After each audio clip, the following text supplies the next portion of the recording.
Tech.com with your daily news update. Okay, here we are on August the 17th in the year of our Lord 2026, and I've got some great information for you tonight. So let's go ahead and click over here, Mertech on Rumble. Alrighty, this is my Rumble channel. This is the live stream we're going over tonight, episode 2012. Let's go ahead and jump into that. Let me pause this. Stream we're going. There we go. And hi, Debbie BS. Glad you could join us in the chat. Anybody else want to jump in there? Feel free to do so. Let's slide down here and click the Show More button to expand out the description box. We have information from Dan Bongino, Vince from the Bongino Report, USA Watchdog with Greg Hunter and Martin Armstrong, and Wendy Bell Radio with actually Wendy. Wendy Bell is actually hosting her own show. She's back from her vacation. Okay, but before we get into that, I have a ton of shout outs to give. Zeltron3601 started following my channel. Rosa Jennings 2 just started following my channel. USMC Navigator, very nice, just started following my channel. Sarah86 Ford just started following my channel. JMJLu745 just started following my channel. Get Out the Vote 2026, yes, very nice, just started following my channel. Jax Elizabeth just started following my channel. Arn In just started following my channel. Okay, and Mel B. Brook 25 just started following my channel.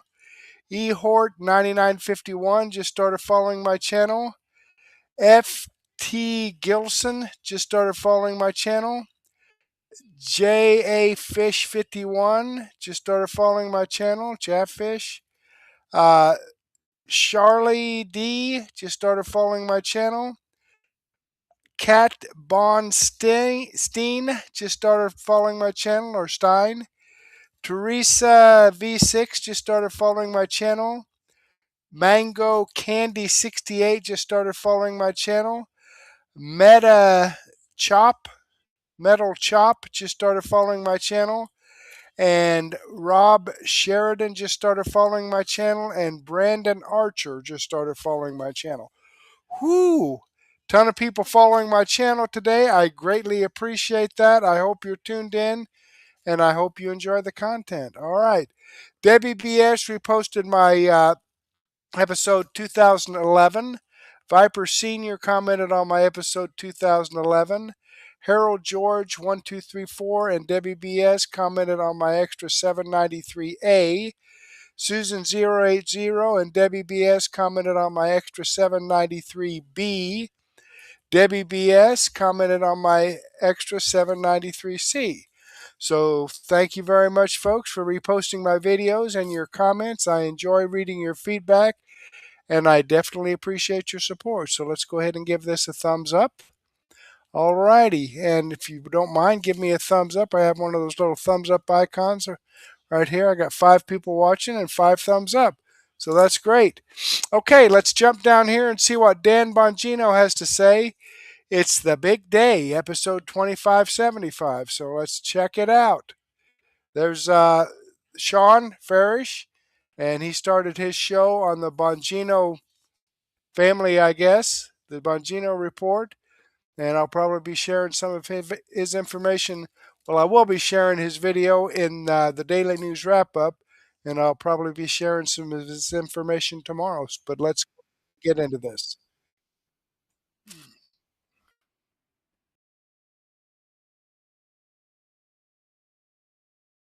Going over tonight episode, I'll probably be sharing some of his information tomorrow. But let's get into this.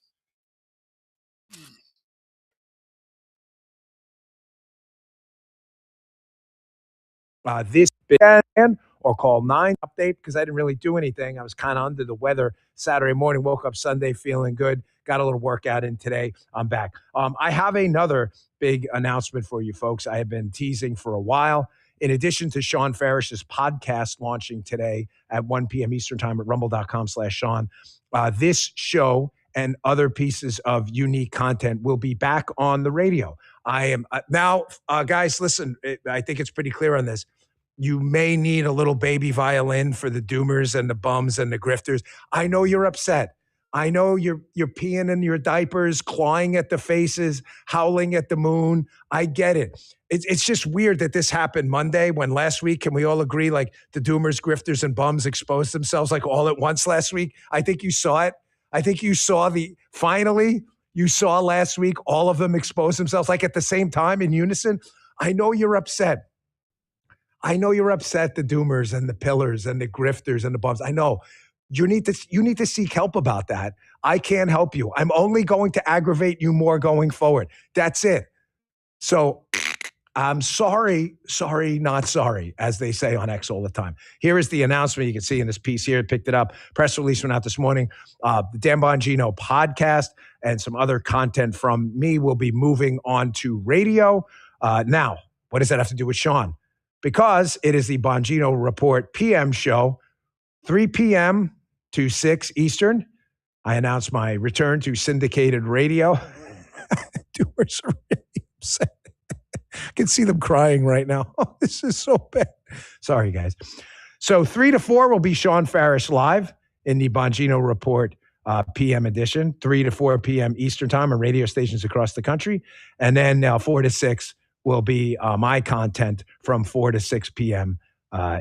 Nationwide on a bunch of different radio stations. And I've got bad news for the doomers, the bums, and the grifters. There's even more good news coming. What do you think, guys? Maybe next week or another week. We're going to hope we can't launch all the good news at once. So just when you thought you kept the Bongino Inc. empire, there's the beach ball underwater, and it explodes, there's even more coming. So again, you may need to seek help now. But to all the fans of the show who understand who the good guys are and who the bad guys are, thank you for your support. We love you. Okay, enough of that. Some crazy good news. Thank you in the chat. American flags everywhere. Really appreciate it. We love you guys. There's a lot of demand for the content, and we appreciate you because you make it worthwhile. Thank you for seeing through this and sticking with us and knowing who the good guys are. We really appreciate that. I want to get to this. I had a whole different show planned in the beginning. Let's see the chat blowing up right now, so thank you. I had a whole different show planned in the beginning. The grifters, bums, zeros, doomers, and pillars, they picked the strangest bedfellows, and it's almost as if a small portion of the party, a very small portion of the party, they picked the strangest bedfellows and heroes, and a lot of people fell for it when the op was so clearly obvious. Like our heroes now are Luigi Mangione, Hunter Biden. No, those are not, that's not I want no part of that movement at all. And that's not our movement. It's so clearly an op, and now you're seeing it. Like, these are not our heroes. So we're going to get into that in a second, but I want to cover this first because it's unbelievably important. The media people and their cell phones, SELF, not cell phone like you'd make a call on. It never stops. First, we had the Air Force One story. I got an update on that at the end of the show. I have an idea.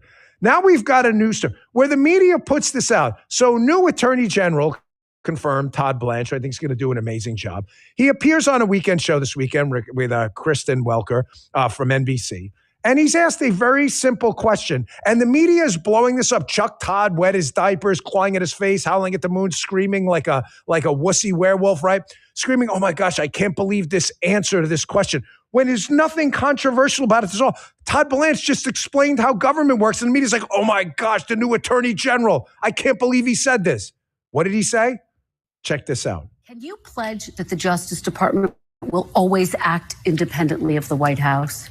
Well, there's a big difference between saying we will always do our job and investigate any case and act independently of the White House. No, I'm not going to pledge that. And no Attorney General should ever pledge that. The president, I mean, if I were to pledge, I will be independent of the White House. What that means is that if President Trump says, I want the Department of Justice to go after every violent criminal in this country, which is what he has said, what you're saying to me is I should say, no, sir, not going to do it. So I will act with integrity. Our prosecutors will act with integrity. We will prosecute without fear or any sort of favor. And that's exactly what we've been doing. And that's what every Department of Justice should do. Well, I guess big picture, if the president asks you to do something that you feel crosses an ethical or legal line, would you do it? The president will never ask me to do something unethical or legal or illegal. He never has. He never will. Justin, were you a government major in college? You were not, correct? Andy, anyone? Guy? The left erupted over this, showing you again the face. When I joke around, obviously it's a joke about, although some of them may actually be clawing their faces, the crazy ones, but the clawing of the faces, the wetting of the diapers, the barking at the moon on the left, they went crazy over this. Chuck Todd had a total meltdown.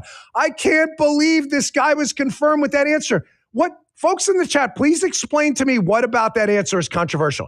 The reason I bring this up, and I'm so sensitive to this, is I'm not in the FBI but 2 weeks. It's like February, March. I get the appointment in February, wind up over there in March, right? And I'm already hearing this like ruffle of feathers within the FBI, like our independence. I walk in there day one and day two and gave them the exact same answer. Folks, that is not how government works. Chuck Todd and others, can I please explain this to you? Change your diaper. Put some gloves on. You know the mittens they put on kids when they scratch themselves as newborns? Put them on so you don't tear your eyeballs out. Here's how this works. The people of the United States, i.e. you, citizens, well, in some places, who knows, right? Citizens vote for a president. Newsflash. Wow, this is crazy. The president selects a candidate for attorney general. Any problems? Anyone in the chat? Is anything I said so far controversial? The attorney general is then confirmed by a Senate elected. They weren't always throughout U.S. history, but they are now by the people of those states. Any problems? Any problems? So do we need a TO? Do we need a 20-second timeout? We do not. The FBI, I wish I had my FBI badge on me. I do not. The FBI on the top of the FBI logo is what? FBI? No. Ladies and gentlemen in the chat, help me out. What is on top of the FBI's own insignia? It's not FBI. It's Department of Justice, headed by who? The Attorney General, picked by who? The President, and confirmed by who? The U.S. Senate, all picked by people. The FBI is not independent. The Department of Justice is not independent. It falls under the executive branch. I said to the agents, just like I'm sure Attorney General Blanche has said to his United States attorneys and staff, you're expected to exercise independent thought, make good decisions. That's why they hired you and not a bunch of freaking robots. You are not independent. What part of this is controversial? The president has an agenda. Shut the border down and crush crime. In their view of the world, fellas, it goes like this. The president tells the attorney general, we're going to crush violent crime and shut the border. And the attorney general and the FBI like, you know what, dude? Double barrel to you, man. We're going to do what we want. That's not the way this works. Folks in the chat, anything? Am I missing any? Please explain. Guys, if you see someone in the chat explain otherwise, like a system I'm unaware of, where there's a fourth branch of government. Okay, so I just want to jump in here. I mean, this is exactly what the Democrats and deep state do. Okay?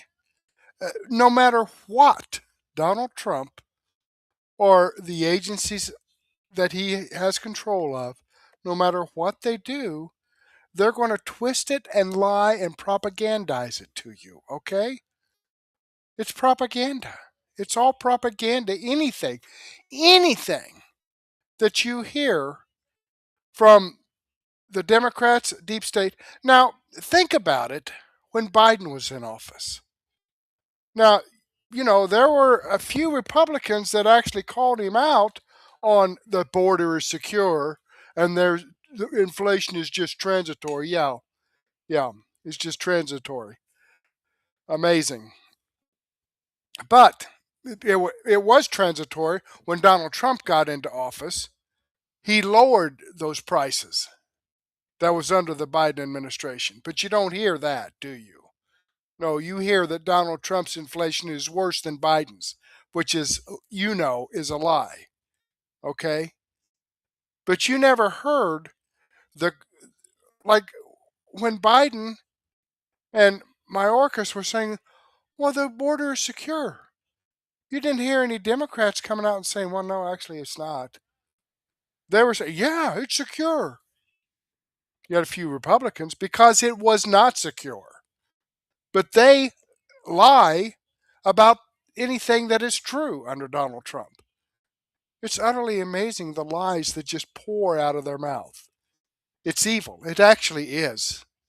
It's so bad, it's freaking evil. Department of Justice and FBI, just let me know.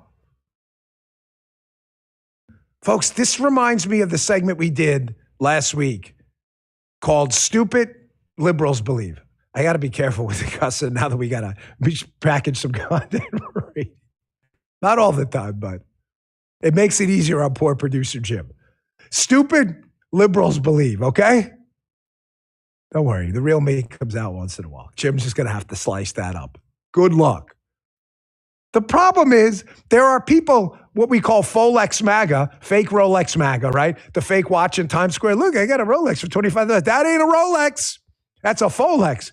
We have Folex MAGA too. People pretending to be part of our 10 that now want to redeem Hunter Biden. Hunter Biden's our new hero? Really? And you're proud of that? No.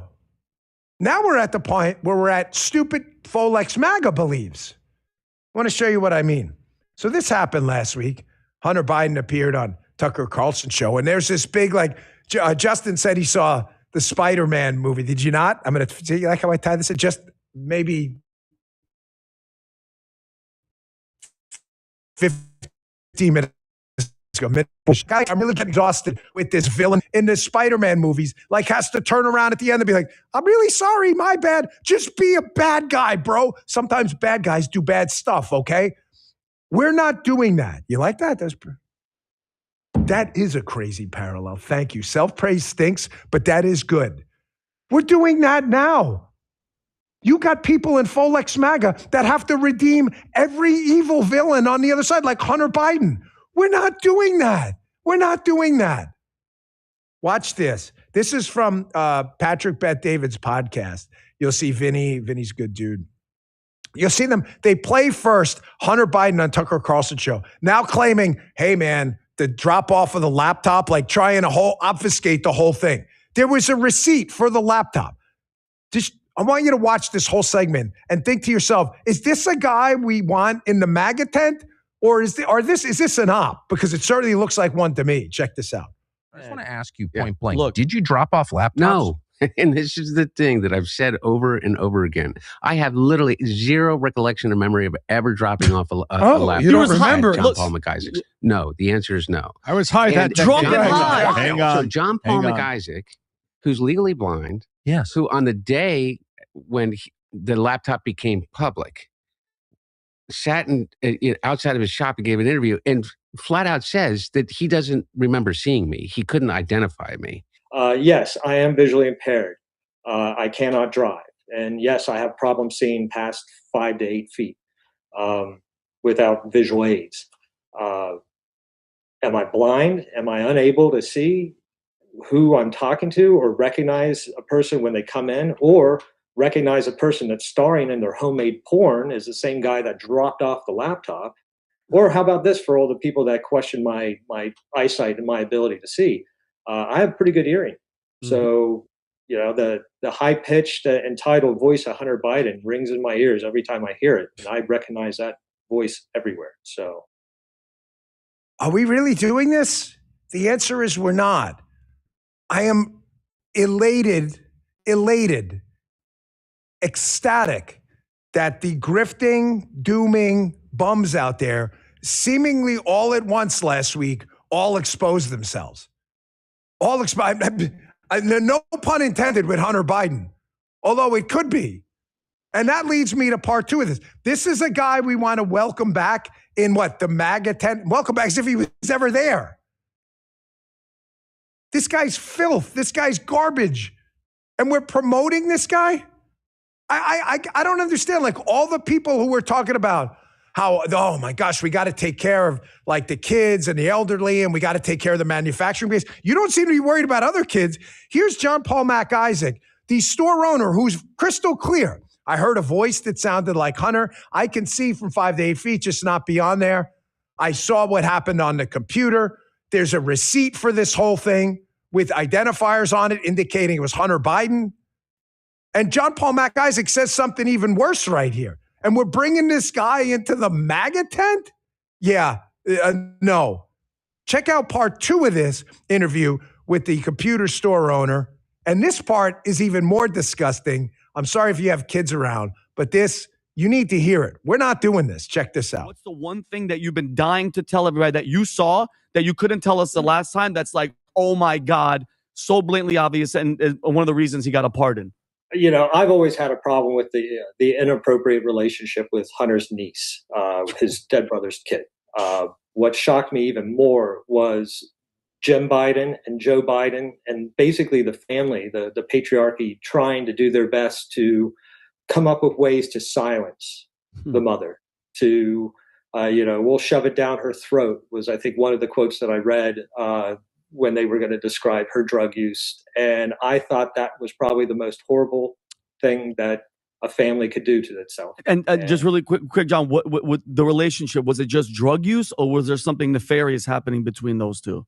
It looked like Hunter was taking advantage of a young lady that kind of saw in Hunter a better man, probably a crush. So, there was a lot of inappropriate. I believe the mother was upset because Hunter was smoking crack naked in front of her during chat messages. Oh man. Yeah, but the laptop that he had has videos of Hunter, okay? All right. Okay, well, it may not be his laptop, but it definitely has him on it. Okay, and lots of stories about that. They just lie. They can't help but lie because their lives are so evil, they have to lie to be able to mingle with normal people.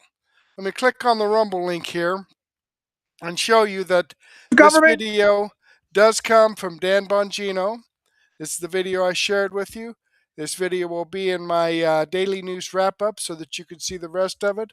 It's got about 56 minutes left in this video. I've given it a thumbs up. I hope you do the same thing for me. All right, let's jump back here. Sheeby63 has joined us in the chat. There we go. Let's slide down here and see what else we got. Close that out.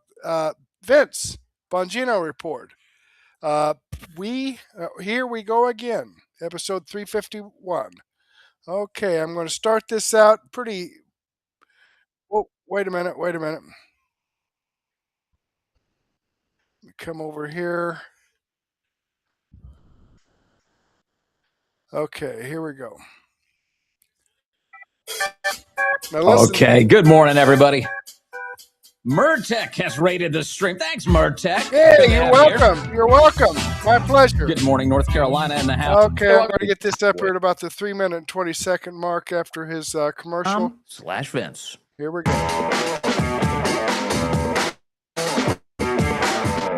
Well, fine to see you fine people today. I saw somebody in the chat go, Vince, you're going to compete with Dan for the weekend updates? I don't actually offer weekend updates that often. I don't know. Do you want weekend updates? Do you want to know what happened on my weekend? I did post a photo to Instagram. I guess here I go. I'm going to give you some. I did post a photo to my Instagram yesterday. We grew San Marzano tomatoes for the first time this year. We grew a ton of them. And then, so now they're all starting to ripen. And I went out this weekend and harvested a bunch with my 12-year-old. We harvested a ton of tomatoes. And then we made tomato sauce this weekend. Sunday night, my wife made a homegrown tomato sauce. It was so good. It was wonderful. It actually came out great. I don't know. I think the San Marzano was like sweet, but not too acidic. It was awesome. It really came out wonderfully. So that was good. I did some yard work this weekend. Anybody else do yard work? I was trimming the trees. I was cutting off all the branches. I was out with a chainsaw. And then, of course, I get a chainsaw in my hand, and I'm just, now all of a sudden a small job becomes, you know what? That tree needs to be cleaned up too. And I'm working every tree in the whole backyard. The only problem with trimming trees is you got to figure out how to throw everything out afterwards. Now I got branches all over the place. And so I was gathering them up and, tethering them to a cart and dragging them out of the yard. So that was fun. That was my weekend. And then I went to church. I always go to church. Anybody else go to church? It was good. It was good. This guy, who's this? EMTNS goes, no weekend updates. I don't care what you do on your time off. Okay. Sorry. Let's get to the news. We have Kentucky's so-called moderate Democrat governor, Andy Beshear. This guy, Andy Beshear. They say he's a moderate. He's a moderate. He's a big old moderate. What is that? What makes him moderate? Destroying the Electoral College? Does that make him moderate? Here he is on one of the Sunday shows this weekend, representing the moderate wing of the Democrat Party. Watch Andy Beshear. Got one. The poll also finds rank-and-file Democrats want leaders to be pushing for making big changes, not smaller ones, even if they're easier to do. Also says they want to feel like the party is, as you said, fighting for them. What is then? Yeah, I think people. Well, what I'm curious about is given they're looking for big ideas, what would be your biggest, boldest idea that you're promoting these days? Well, I'll give you two, because people want you to fix the darn economy, and they want you to fix the darn government. On the economy, it is time for an aspirational investment in housing that can bring down the cost of especially first-time home ownership. People can actually see that progress all over the country. We ought to tie the federal dollars to speed. You've got to break ground, and you've got to do it quickly. Get through the overregulation and the NIMBYism. But I tell you what, people also think this government is broken. So a fix the darn government constitutional amendment, it is time. It should outlaw partisan redistricting and enshrine part of the Voting Rights Act right there in the Constitution. It should create term limits for Congress and the Supreme Court. No more gaming those appointments. It should also overturn Citizens United, and I think call for direct elections of the president and the vice president. That could actually make things work. A big idea that would, yes, change government, but in a way enshrined in the Constitution where people would know it's going to get better. I didn't realize you support abolishing the Electoral College. If you're saying direct election of the president and vice president. Yeah, I've said it a number of times, and it's because in Kentucky, we will never see a candidate for president or vice president unless they're from here. Why? Because people just expect that it'll go one way or the other. It's the idea that someone would get elected not just knowing about 7 states, but having to earn votes all over the United States. I certainly think it's time. Okay, there's a lot to unpack there. One, on the housing stuff that he talks about early. Notice, of course, that his solution to the high cost of housing is more government interference in the market. His thought is like, well, we just need to send a lot of federal tax dollars to people so that they can buy houses. Dude, stop it. Knock it off. All of this government spending has only made life more unaffordable. It never results in flourishing and prosperity. Knock that crap off. This guy's supposed to be the moderate. What did I tell you last week? Remember this? We were talking at some length last week that this idea that there's some sort of meaningful division between the outward socialists and the establishment Democrats in the party is completely belied by the record of the establishment Democrats. When Joe Biden's the one who's kicking open the border and then pretending like he's securing it, and the socialists are the ones who say we shouldn't have borders or immigration enforcement, the only difference between those two parties or those two camps is that the socialists are just being more honest about their intentions. The establishment Democrats share the same policy priorities. Andy Beshear is angry that the United States Supreme Court has good justices on it right now. He doesn't want Clarence Thomas to continue to serve on that court. He doesn't want Justice Alito to continue to serve on that court. And so he's calling for a term limit for them because he wants to get rid of the most compelling and thoughtful justices we have. He's a pack the Supreme Court guy. And he's an abolish the Electoral College guy. Now, the founders, in their wisdom, set up the Electoral College intentionally, very intentionally, because the founders were trying to safeguard against the tyranny of the majority. We don't have a direct democracy in the United States of America. We don't have a government that is set up by the fleeting whims of the public. It is set up in such a way that it is very deliberatively constructed. There's a role for the states as a whole in our system. And that's where the Electoral College comes in. That's what the Electoral College does. And the reality here, the argument that Andy Beshear is making is like, well, because of the Electoral College, the candidates spend all of their time in these states that are going to give them these Electoral College votes. Okay, that's true. They do spend a lot of time as they campaign in the swing states for big Electoral College votes like Pennsylvania and Wisconsin.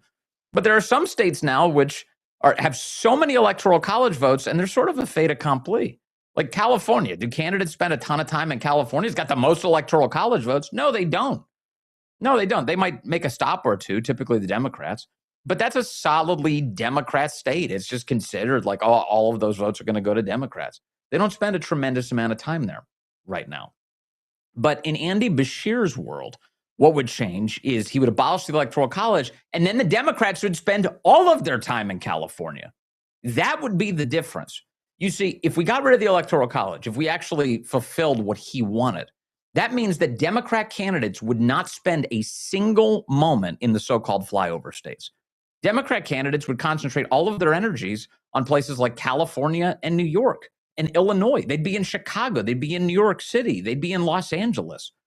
They wouldn't spend any time getting to know the rest of the country or what the concerns are for any other American anywhere. Hillary Clinton didn't go to Wisconsin when they're with an Electoral College in place. What would happen if you got rid of the Electoral College? No shot a Democrat's going to Wisconsin to try and earn a vote there. This is not a for the people arrangement. Andy Beshear's acting like everybody's going to show up in Kentucky. You want candidates to straight up ignore Kentucky? Get rid of the Electoral College. What a stupid idea. And of course, he knows better. Like the thought process here is that they just want to concentrate all of their money and power and efforts on the concentrated metropolitan areas where they have all of these Democrat votes built in. That's what they want to do. That's really the scheme here. Just keep an eye on this because that's really what the design of all of this is supposed to be. They don't want to have to exert effort. And one more thing here. Not one, there's a lot more things, but here's one more on my mind right now. Right now, the way that the electoral process works, these presidential candidates, as they go into swing states, not only do they campaign inside the swing state, they also buy advertising in the swing state. They support local media in the swing state. They support local jobs in the swing states. And they have specifically tailored messaging for the swing states as they're campaigning within them. If you get rid of the Electoral College, what's going to happen is it's going to concentrate all of that much more power, money, infrastructure into the national media. All advertising will be national advertising.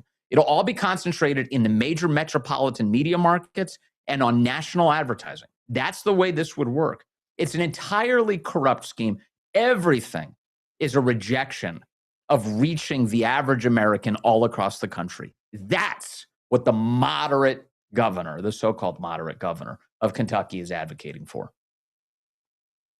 It's pretty radical stuff. And the founders were trying to safeguard against this. Andy Beshear wants to wreck it. So next time somebody tells you, well, they're not the socialists, they're not the DSA types, they're not with the Democrat socialists, they're totally different. They're much more moderate. They're much more reasonable. Really? Because Andy Beshear is kind of the face of the moderates, and he's the guy who says he wants to destroy what the founders have built. All right, there you have it, folks. Democrats, they can't help it. They're evil. Okay, let me click on this Rumble link. This video will be in my daily news wrap-up. But he tells you what. Let me show you that this video does come from the Bongino report. This is Vince. I've given him a thumbs up. I hope you do the same thing for me. All right, let's jump back here. And looks like Susie Poll 2016 has joined us in the chat, and Glow. GP Wilco has joined us in the chat. Great. Anybody else? Feel free to do so. All right. USA Watchdog.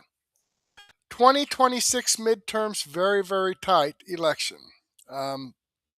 Yeah, but I think that if we get the fraud out of it, it won't be quite so tight.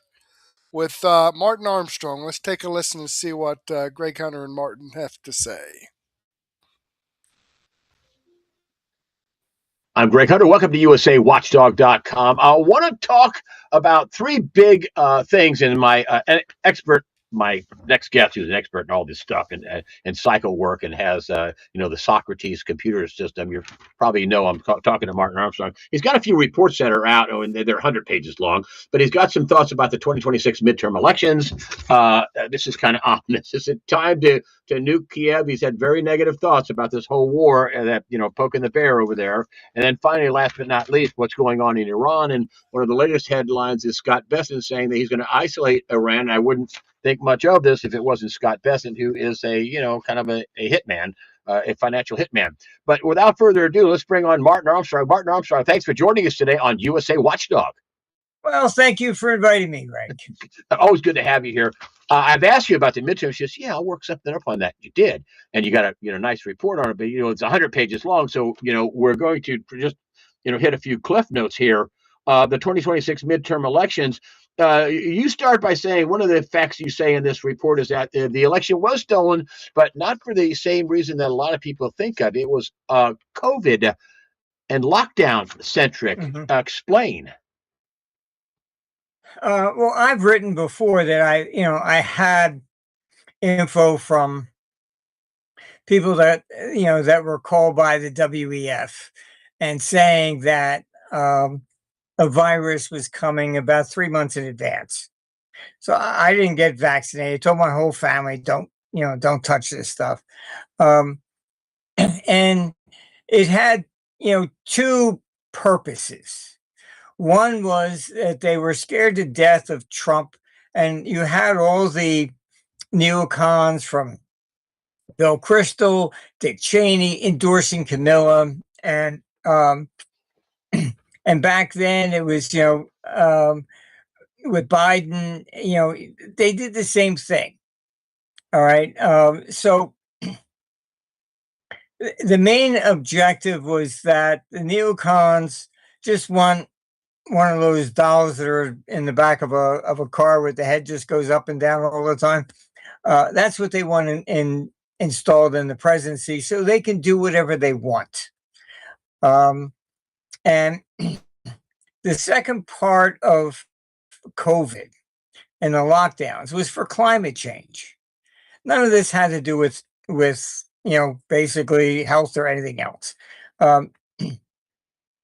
And the idea that basically was behind it was that to stop people from commuting to offices, etc.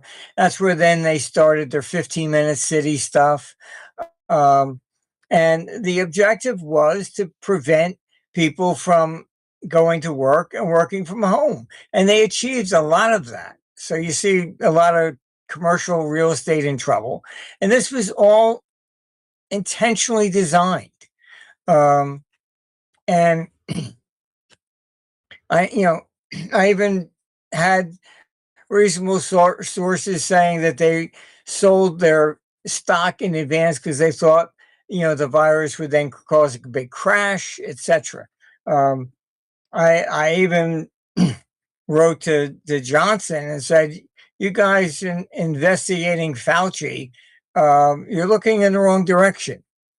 They're looking at, what awards did they get? I said, forget the awards. Okay. Look to see if he sold stock along with the WEF at that time. Because he was involved in the WEF, did videos for them, etc. So I would. Wow. If I told them they should be investigating in the opposite direction. Will they listen to me? Who the hell knows? Because if they really investigated Fauci in that direction, all right, it then would expose perhaps, we would have to see, but it may expose then the whole neocon conspiracy that was behind everything. And it still, operates that way. And as you know, I grew up in the Philadelphia area. Netanyahu went to school, grade school and high school in Philadelphia. All right. And he hung out with the Crystals. And I knew, Bill Kristol even spoke at one of our conferences back in the 90s. his father, Irving, is the one that started the whole neocon movement. And this is where Netanyahu was hanging out with the Crystal family through that whole period. So I knew he was a neocon. All right. We're gonna circle back to that in just a minute. Let's talk about the 2026 midterms. And you've written this right here. And are the Democrats with the Democrat Communist of America, are they going to take over the House and Senate and destroy the country? The computer, from basically when I put out the forecast at the WEC last November, said the computer was showing this is going to be a very, very tight election, a 50-50 deal where we didn't see either party coming in with a landslide. And the bottom line looks like the Democrats can take the House, but not the Senate. So you'll have a 50-50 divided government. You're going to get a lot of the crazies there on the Democratic side, and I mean even the conservative Democrats are getting very nervous. You even had Carville talking about the party's going to split, which was our forecast back in 2024. So this is where we're headed. So by them taking the House, you're going to see all kinds of investigations, another impeachment of Trump, etc. Real obstructionist. And they don't give a shit about the country. It's if Trump says the sky is blue, they have to say it's red. All right. So this is the way politics is devolved, degenerated actually into. So if they take the House, they will basically make this a real shit fight. And our computer shows for 28 something very interesting. I haven't seen it do this, and it's showing that the Democrats would lose dramatically, but the Republican side, it shows it could reach even slightly above 70%. And you take the two favorites from each side, that would be Vance, against AOC. So I think Vance would blow her out. Yeah, I think what you're looking at is that maybe the Democrats need to take the House to show the world how screwed up they really are. But there'll be a check against them from the standpoint of Trump as well as the Senate. They can do the impeachment, but the trial has to be in the Senate, so it's not going to go anywhere. But nevertheless, they will, certainly do that again. And this is, politics is just, nobody cares about the country anymore. It's like if you just look at it, when NAFTA came out, the Democrats were against it. Now Trump wants to get out of NAFTA. Now they're for it. Nobody cares about the country, what's good for the people, etc. Oh, he said this, I have to take the opposite. And, I don't see this is working out very well for the country. And this is part of what, our longer term models are showing going into 32. But, you're seeing this rise in socialism and communism, and it's real. I mean, this is taking over in Europe as well. So this is part of the cycle into 2032. We have to face up to it and realize what the hell is going on here. Boy. I've had Dr. Jerome Corsi on, and he says they're going to be blowout fights over the voter fraud coming up too. Trump may have to sign an executive order and use Article 2 powers to protect the country from, with his big press conference, China.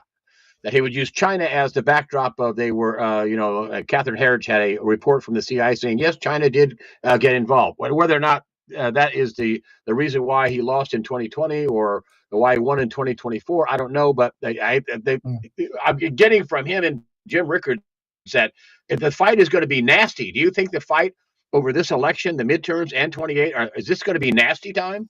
Oh yeah, it's definitely going to get much worse. As I said, these people don't care about the country. This has turned into a blood sport. There used to be bipartisan agreements before. I mean, you're not seeing that anymore. So I'm not very optimistic, but this is part of what the computer's been projecting, that by the time we get to 2032, we're looking at the collapse of Republican forms of government. And what that means is that, they basically bullshit us that we live in a democracy when we do not. Nobody asks us, shall we go to war with Iran? We're not asked that. They don't even ask Congress. All right. The neocons have been infiltrating every administration. They're unelected. You take the Biden administration. That was probably the peak of their complete craziness. You have Blinken, you have Victoria Nuland, and you had Garland. Look up their backgrounds. These are all neocons. The Democrats, the Republicans. Yeah, but the point is, look at their backgrounds. Yeah. All three claim that their families were from the Balkan area. All three claim that Russia persecuted their families. How do you get three people with the same background in the same administration? So it's not a coincidence. Should people go out and bother to vote? I mean, you should go out and vote and try to do whatever you can. Is that correct? Yeah. I mean, if the computer's just showing it. I said last year, the computer was showing this election was going to be very, very tight, a 50-50 deal. All right. And that's what we're basically seeing.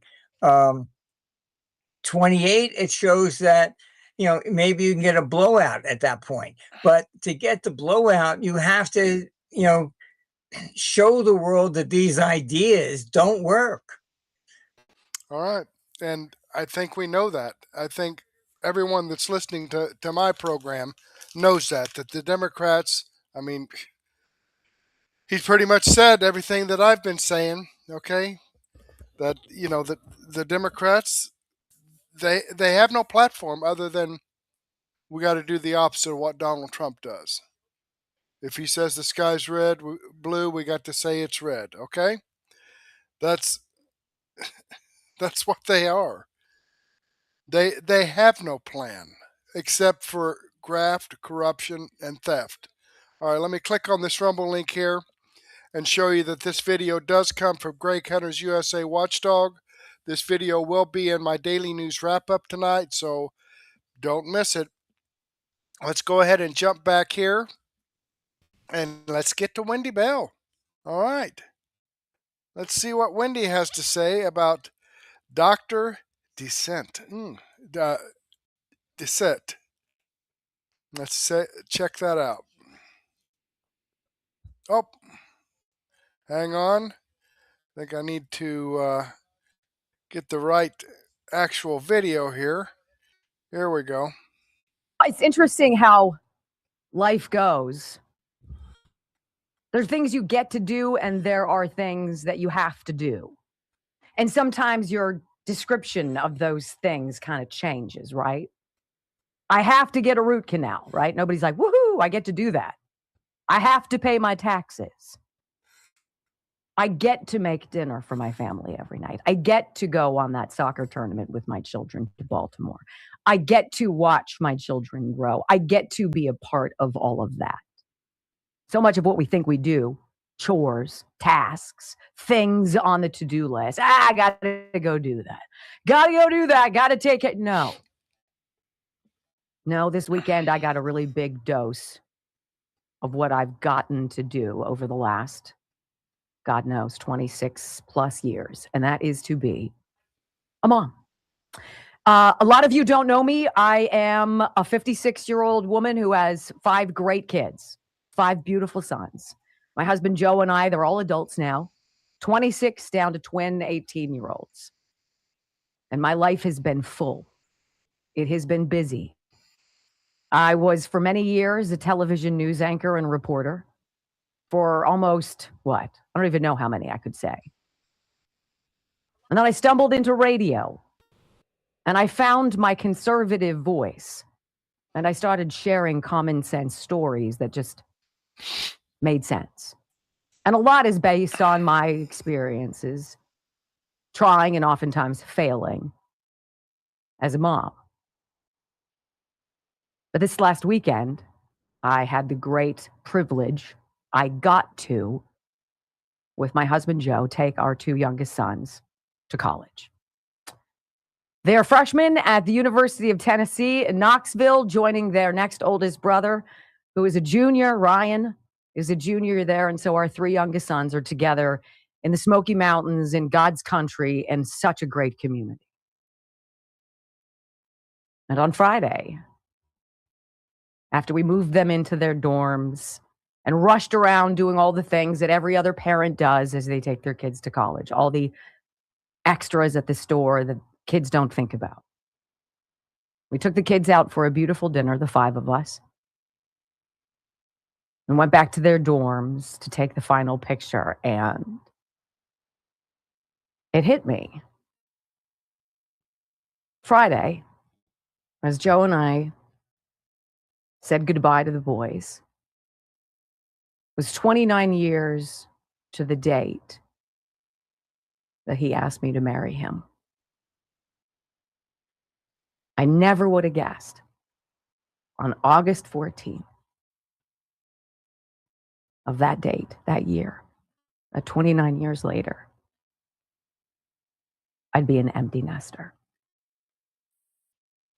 And we drove home Saturday morning, told the kids, don't worry, we're not going to wake you up and make you have breakfast with us. Sleep in. We'll just hit the road and come back to Pittsburgh.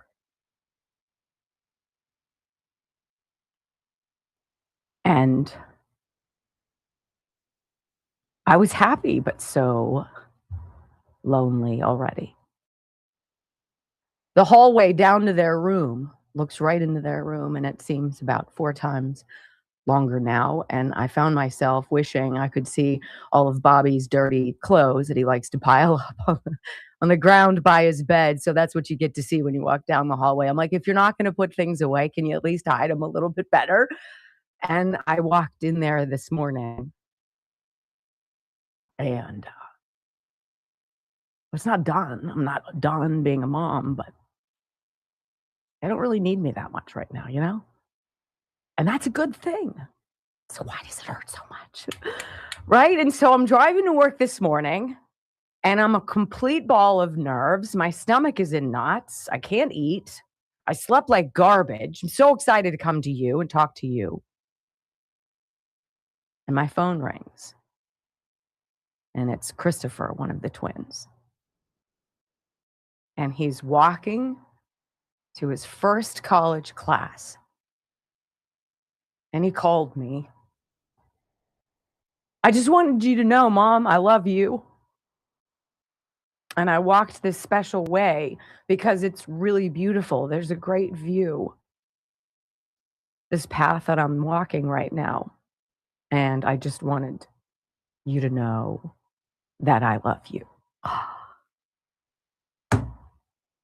How is 18 years of colic and croup and sleepiness and stomach bugs and teaching them how not to drown in the bathtub and cross the street and pay attention and don't put something in there and don't touch him and clean up your room, and now you have to do your own laundry and all this? How is it so fast and so triumphant at once?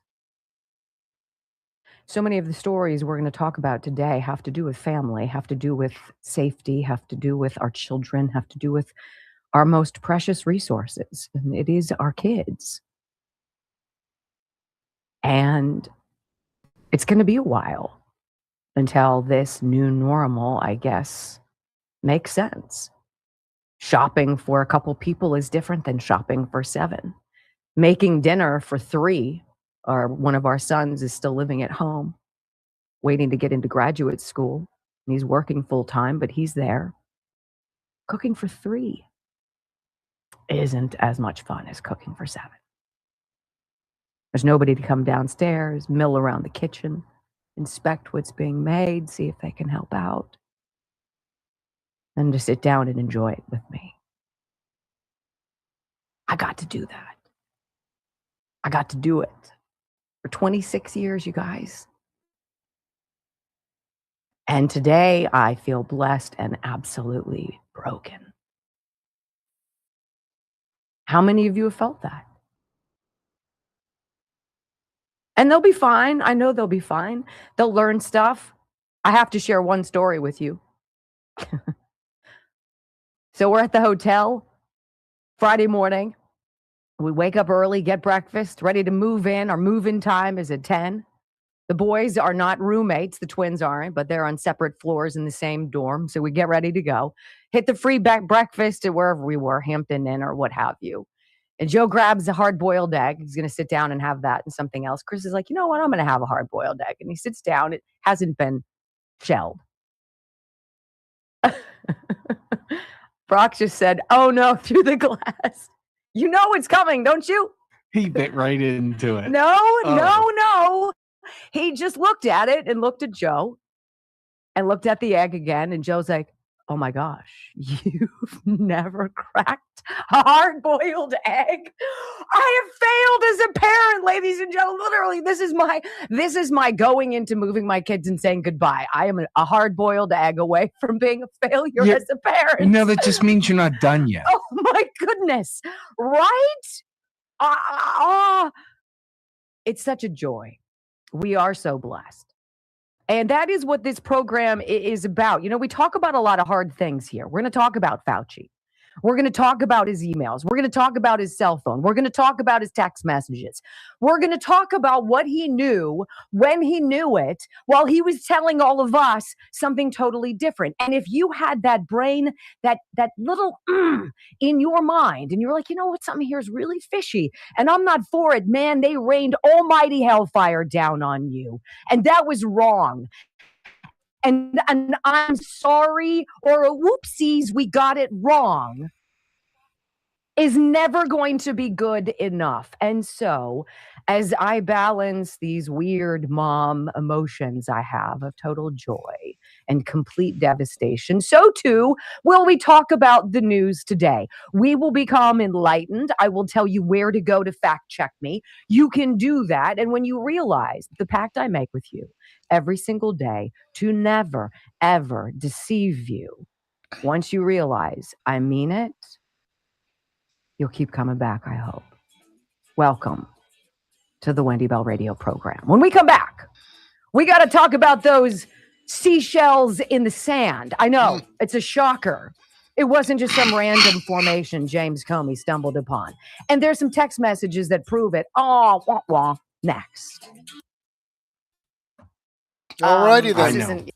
Let's go ahead and move this on up about the 22-minute mark. We're going to go over tonight, over my hour, but that's okay. Wendy's back, and it's a great day. Back, Stephen G. Stop it! Under 200. It's like, man, I'm like, it's all you need. Here we go.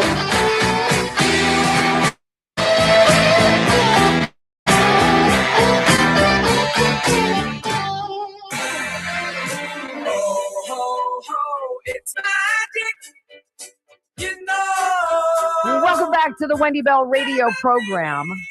You know, as I was away this last week, getting things ready with the family, moving the kids in, I was scrolling periodically through social media, checking to see what was going on. And it really was just this laundry list of things that you and I have been talking about, honest to goodness, for the past 6 years. All of the studies that we brought up, all of the data that we're like, this doesn't seem to make sense. And the hunting and pecking and the BS boards and the sourcing and all of that we did. All of a sudden now, it's come out. It's like Fauci and the story about how disgusting and despicable a human being that man is, that pulled the Band-Aid and the scab off of what we weren't supposed to be talking about. And now people are coming out of the woodwork. Oh, you have a story. I have a story. We're like, we've been talking about this stuff.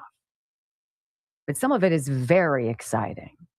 I hope James Comey, and this might be harsh, but I don't care, burns in eternal hellfire. Why do I say that? Can you imagine being head of the Federal Bureau of Investigation and running your operation as a warfare machine to target one man, his family, his associates, and anybody else who dared believe in making America great again, as though that's some moniker you should be ashamed of? One man, James Comey. Well, you know, the seashells in the sand, the 8647 he stumbled upon last year on his beach stroll. Well, here's a headline for you, courtesy of the Gateway Pundit. Here you go. Caught.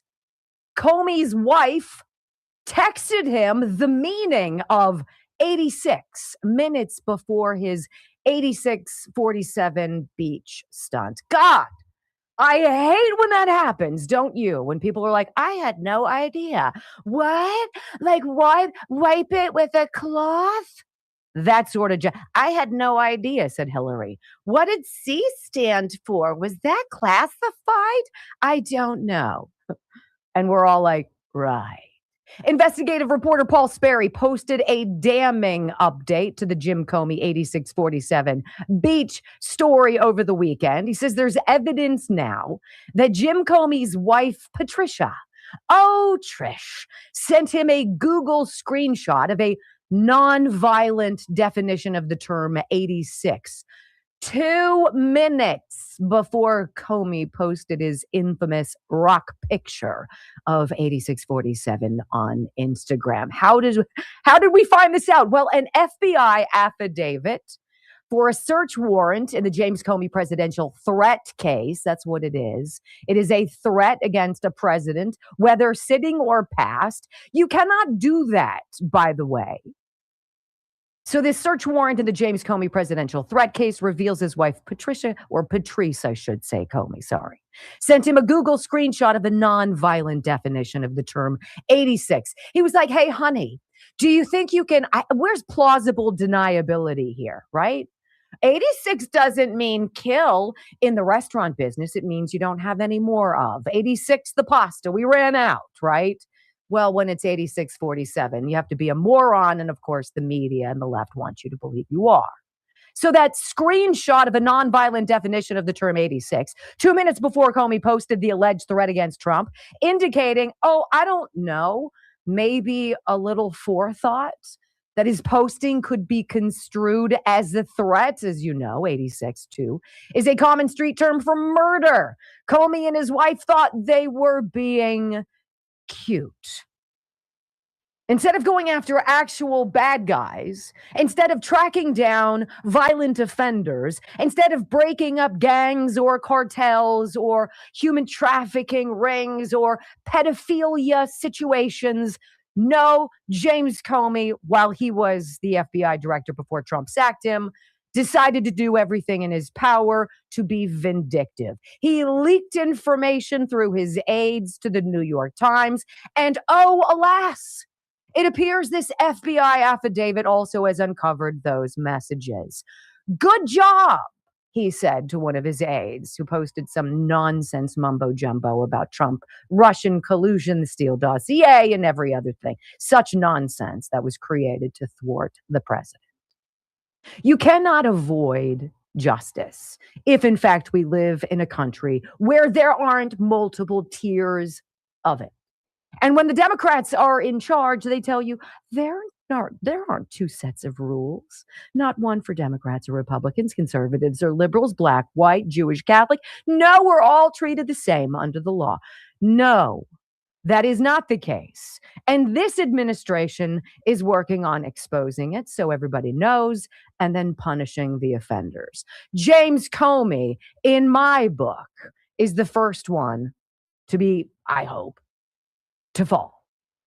We're not going to get Fauci to fall, but we can get James Comey. We can get Brennan. We can get these people just by telling the truth, ladies and gentlemen. When we come back, on the Wendy Bell radio program, Todd Blanche, Attorney General, snarling the media's attempts to make him look like a Trump puppet. Kind of impressive. I think you need to hear it. Next on the Wendy Bell Radio Network. All right. That's good news about Comey. I mean, this is exactly what needs to happen. I know we've been waiting forever But as I've said numerous times before, if you're going to do it right, make sure every I is dotted and every T is crossed. Otherwise, it's going to get thrown out somewhere down the line. So, and even if it is done right, there's no guarantee that it won't get thrown out. But let me go ahead and click on this Rumble link here and show you that this video does come from Wendy Bell Radio. I've given her a thumbs up. I hope you do the same thing for me. Okay, let's jump back here and let's copy this live chat into a comment so it will be a permanent part of the video. Here we go. Boom. There we are. There's all the... And yes, prayers to you and your husband, Glow. I hope everything turns out great. All right, these videos here that I've shared with you are videos that come directly from the producer. Okay, I've got the links to the videos right here in the description box, as well as the links to the producer's channel. So if you want to go visit and see if there's more information that you might want to listen to or see. But these videos that I've shared with you here are videos that I've posted over here on Mertech.com, where I have over 40 no-nonsense, common sense, logic and truth videos. Here's the video from Wendy Bell. Here's the video from USA Watchdog. All kinds of great information here. This is your one-stop shop for information that you're not going to get on the mainstream media. Okay? The link to Mertech.com is in the description box.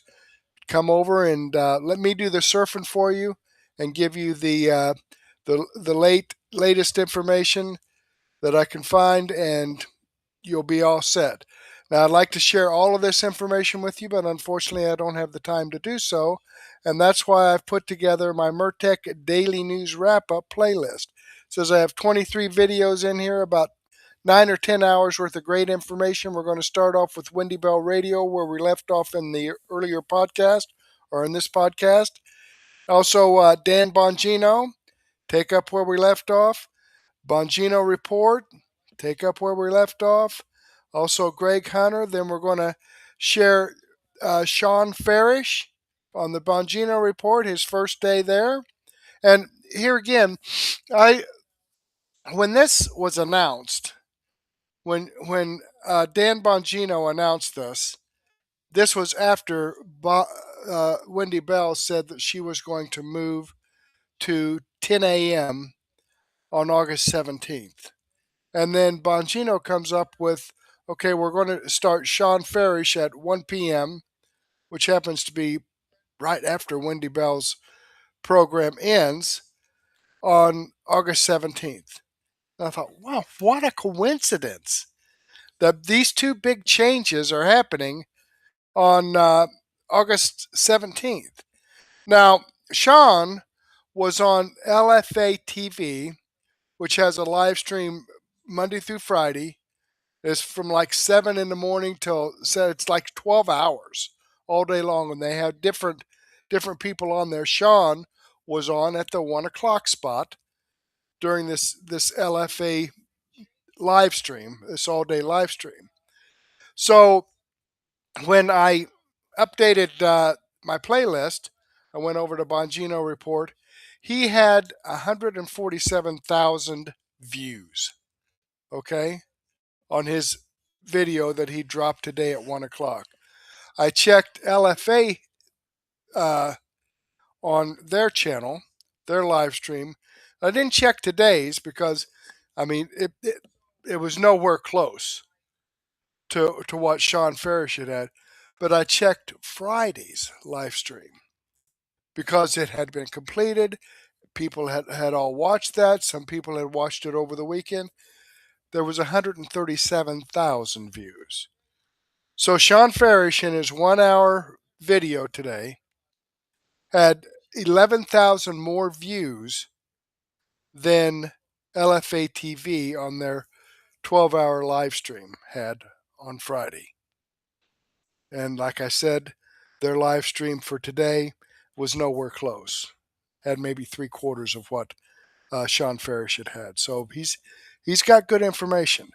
Okay, now that I've got that, killed more time here talking about that, we got Matt Moore's TV, Graham Allen, X22 report. A ton of great information here, folks. But go ahead and take a break right now. Grab a cup of coffee and a donut, or a sandwich and a soft drink, or a beer, maybe a nice glass of wine and some cheese, and meet me back here in about 15 minutes so I can get this set up in Rumble Studio. But in the meantime, I do want to thank you for spending your time here with me this evening. I greatly appreciate that. Please share this information out with your friends, contacts, and family members. Hopefully, I'll get to see you again later, and may God bless.